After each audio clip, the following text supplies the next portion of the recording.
What's up, fight fans? Welcome to Mr. Mustache MMA News. Today, I want to discuss this Saturday's main event between Josh Emmett versus Kevin Vallejos. But guys, before we get into it, don't forget to hit the like and subscribe button to continue getting more MMA content by yours truly.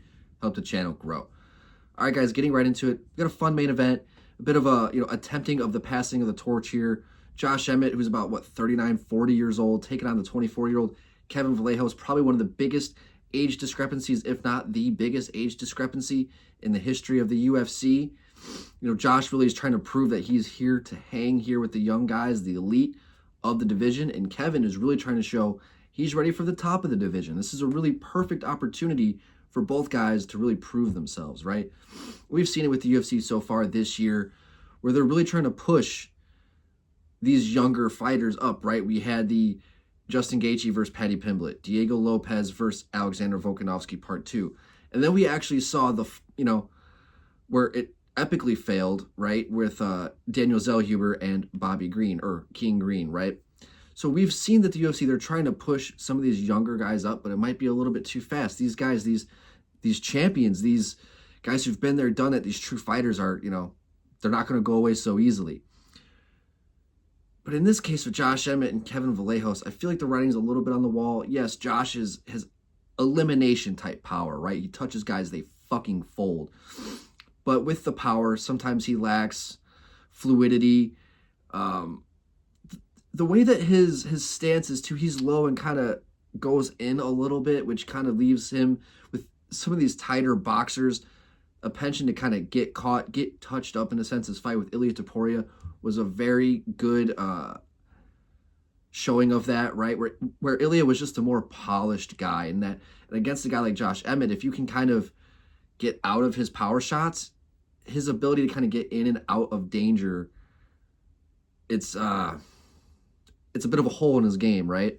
And that's something that Kevin can definitely take advantage of. And Kevin's the type of guy who doesn't waste much energy. We saw that in his most recent fight against Giga Chikadze, where he waited for his opportunity. He let Giga make the mistake, and once he was ready to turn it on, he put him away almost immediately. He let the first round go by and kind of collect his data. Then he was able to put Giga on his back foot and found that spinning back fist and then those elbows on the ground that just fucking put him away. Before that, he had the fight with Hader Emildo, where he got it done right away. Got it done absolutely right away. So with Kevin here, right, we have seen both sides, and we've seen the result of both sides. He's been able to kind of go out there and just starch his opponents, and he's able to go out there and collect data and put on a patient approach and then annihilate them.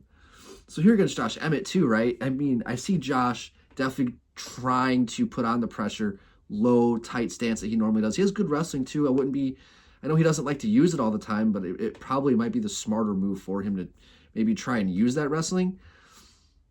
But man, Kevin also built like a fucking brick shithouse. He knows that he has that confidence. He says he's battle built.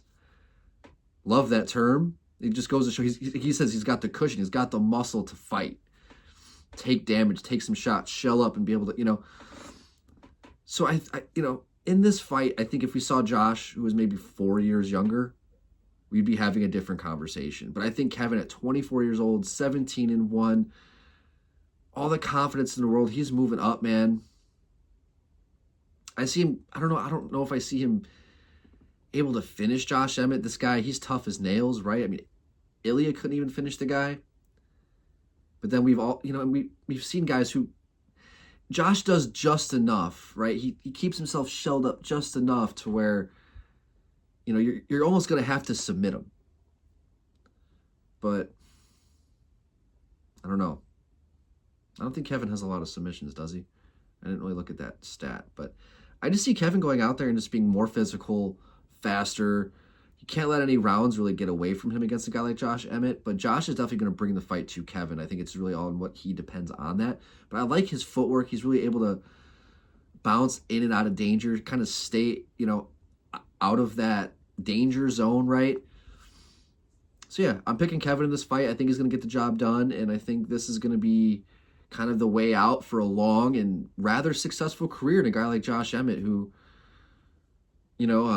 has always been dangerous. I've been watching the guy for about 9 years, and he's just always been fucking dangerous ever since he put out Ricardo Lamas, excuse my stuttering there. That was so bad.